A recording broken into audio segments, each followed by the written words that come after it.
Student, मेरे नए video में आपका स्वागत है। इस वीडियो में मैं आपको कक्षा 10वीं की जो सप्लीमेंट्री बुक होती है जिसका नाम होता है फुटप्रिंट विदाउट फीट, उसके मैं मोस्ट इम्पोर्टेंट क्वेश्चन और उनके आंसर लेके आया हूँ। तो आप इनको अच्छे से देख लीजिए और याद कर लीजिए, क्योंकि आपके पेपर में इनमें से ही क्वेश्चन आने वाले हैं। तो आप वीडियो के साथ में ही पूरे जो क्वेश्चन के आंसर दिए गए हैं उनको अच्छे से याद कर लीजिए। ये बहुत ही इंपॉर्टेंट क्वेश्चन और आंसर हैं, ठीक है ना। साथ ही यदि मेरा वीडियो अच्छा लगता है तो मेरे वीडियो को लाइक कीजिए और चैनल को सब्सक्राइब कीजिए, ठीक है ना। चलिए तो वीडियो को स्टार्ट करते हैं। सबसे तो पहला क्वेश्चन है, why was Mrs Pumphrey worried about Tricki. जो टर्की नाम का कुत्ता था उसके बारे में मिस्टर पंफ्रे क्यों चिंतित थी। तो इसका आंसर क्या है, इसको आपको अच्छे से याद करना है। Mrs Pumphrey is worried about Tricki because he is unwell, he has refuse to eat food and had bouts of vomiting, ठीक है ना। इसका ये आंसर हो जाएगा। नेक्स्ट जो इम्पोर्टेंट क्वेश्चन है, how did the narrator cure Tricki. कथाकार किस तरह टर्की का इलाज करता है। Doctor Herriot realises that his only problem is he is over pampered and over feed, ठीक है ना।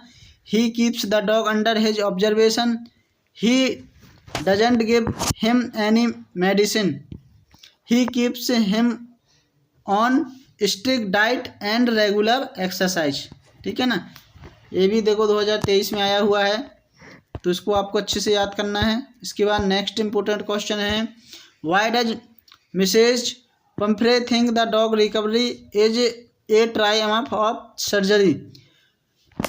मिसेज पंफ्रे को क्यों लगता है कि कुत्ते का ठीक होना अस्पताल की विजय है। ये बहुत ही इंपॉर्टेंट क्वेश्चन है, पेपर में आपका आ सकता है।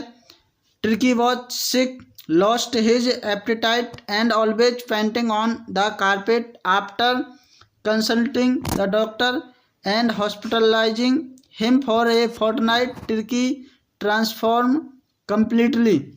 She declared Turkey's recovery as a triumph of surgery to express her happiness and gratitude towards the doctor, ठीक है ना। ये इसका आंसर हो जाएगा। वीडियो के साथ में ही आप इनको अच्छे से याद करते चलिए। नेक्स्ट इम्पोर्टेंट क्वेश्चन है, what is a Fairlie successful hand eight.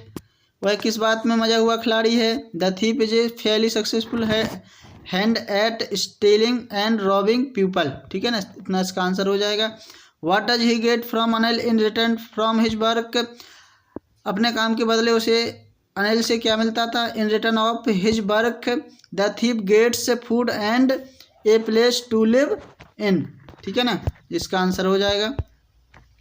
Next important question है, what does he say about the different reaction of people when they are robbed. लूटने के बाद वह लोगों की किस तरह की अलग अलग प्रतिक्रिया बताता है। According to him when people are robbed a greedy man shows fear, a rich man shows anger and a poor man shows acceptance, ठीक है ना। ये इसका आंसर हो जाएगा। आप इसको अच्छे से याद कर सकते हो। How is a Oswald different from other secret agent. Secret agent are generally believed to be likes James Bond, ठीक है ना। They are smart, mysterious and with cracks of pistols. However Oswald is a secret agent with a difference, he is very fat and sloppy man. इसको भी याद करना है, ये बहुत ही इंपॉर्टेंट क्वेश्चन है, ठीक है ना। फुटप्रिंट विदाउट फीट बुक के, तो आप इनको अच्छे से याद करते चलिए। जो मोस्ट इम्पोर्टेंट क्वेश्चन है वो ही मैं इस वीडियो में लेके आया हूँ, इनको आपको अच्छे से याद करना है। नेक्स्ट जो इम्पोर्टेंट क्वेश्चन है, how has max got in. Max किस तरह अंदर आया। तो आया था विथ मास्क की या फिर मास्टर की भी इसको अपन बोल सकते हैं, ठीक है ना। ये इंपॉर्टेंट क्वेश्चन है। इन दोनों क्वेश्चनों के आंसर आपको एक ही लिखना है। What does Horace Danby like to collect. Horace Danby को क्या जमा करना पसंद था? तो पहले देखो क्वेश्चन से लिखेंगे, Horace Danby like to collect rare and expensive book. Rare मतलब बहुत ज़्यादा जो दुर्बल जो बुकें होती हैं, जो महंगी बुकें होती हैं, उनको कलेक्ट करना हॉरेंस डेनबी को पसंद था। Why does he steel every year, वह हर साल चोरी क्यों करता था? तो इसका आंसर भी वही रहेगा, सो दैट, या फिर बिकॉज लिख सकते हैं इसकी जगह पर, he can buy the rare and expensive book. आपको बस इतना ही आंसर लिखना है तो आपका इसका हो जाएगा, ठीक है ना। इसके बाद नेक्स्ट क्वेश्चन है, who is the real culprit in the story. इस कहानी में असली अपराधी कौन था? तो the real culprit was the woman, ठीक है ना। वो औरत थी जो कि अपने उस घर की क्या बता रही थी? वाइफ बता रही थी, ठीक है ना। वोमैन आप लिख दोगे तो भी आपका आंसर सही हो जाएगा। How did the invisible man first become visible. जो व्यक्ति कैसा था? अदृश्य था। पहली बार वो दृश्य कब दिखा? Griffin was completely invisible first time, only his footprints on mud were seen by two boys. आपको इतना ही लिखना है कि जब वह कहाँ से एक जो मिट्टी थी उससे चल रहा था उसके ऊपर से, तो दो बच्चों ने उसके जो पैर के चिन्ह पड़े थे वो दिख गए थे, तभी वो आदेश जो आदमी था वो दृश्य रूप में दिख गया था। ग्रीफन थे जो, ठीक है ना। इसका आंसर आपको इतना ही याद करना है। एक बात और ध्यान रखिए बच्चों कि जो आपका लेसन नंबर 5 है, ठीक है ना, ये पूरा का पूरा आपका बुक का ही जो नाम है वही इस लेसन का नाम है, तो इसमें से बहुत सारे आंसर आते हैं, इसके आपको पूरे आंसर अच्छे से याद करना है, ठीक है ना।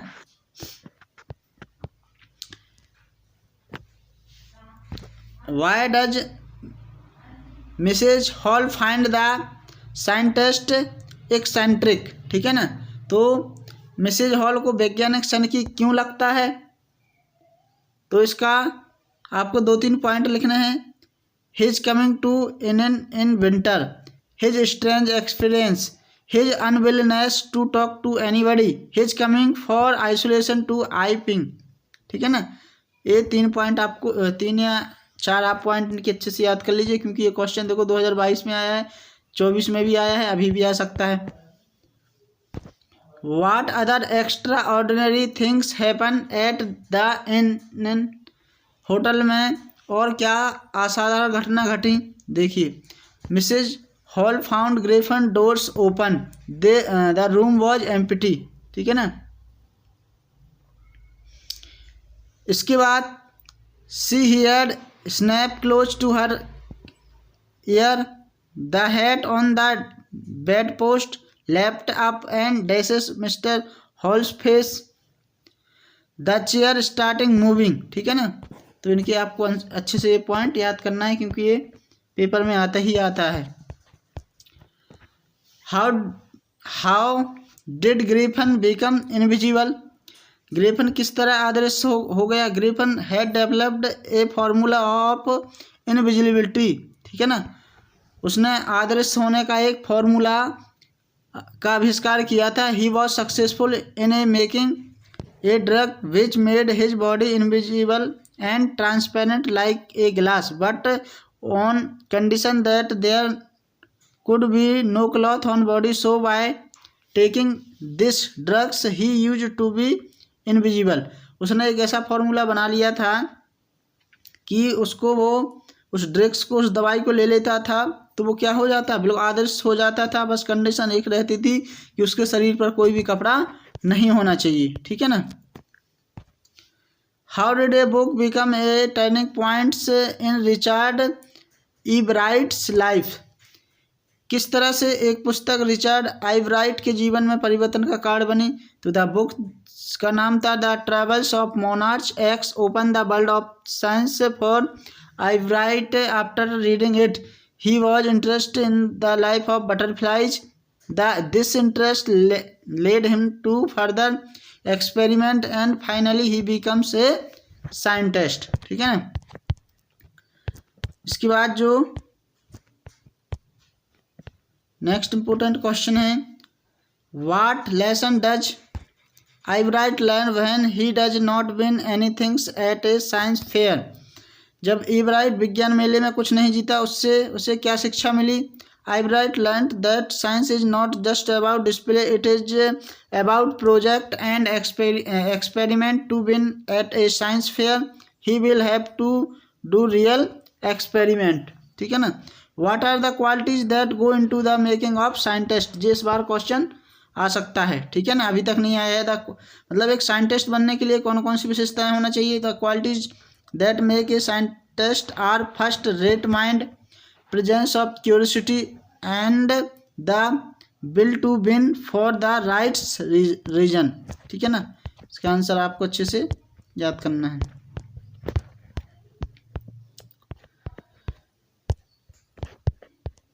इसके बाद what kind of person Mrs. Louisel? Why is she always unhappy? Mrs Louise किस तरह की इंसान थी, वह हमेशा दुखी क्यों रहती थी? Mrs Loisel is young pretty simple girl who is never content in life. She has big dreams of riches and comfort. She want to be admired by all. She is always unhappy because her dreams can not be true. ठीक है ना? इसका answer आपको अच्छे से याद करना है. How do they replace the necklace? They decide to replace the lost necklace with a new identical necklace. Mrs. Louisel gave 18,000 francs of his inheritance and rest of 18,000 francs he borrowed for the necklace and returned the necklace to M.M. Frostier. ठीक है ना? इसी type से ये भी important question है. ठीक है ना? आपको स्क्रीन पर दिख रहा है, इसको भी आपको अच्छे से याद कर लेना है. Why is Bholi's father worried about her? Bholi के पिता को उसकी चिंता क्यों थी? Bholi father was worried about her because out of his 7 children only she had neither good looks nor intelligent. Nobody would marry her. ठीक है ना? For what unusual reasons is Bholi sent to school? किन असामान्य कारणों से भोली को स्कूल भेजा गया? Bholi is sent to school because the tehsildar ask her father that being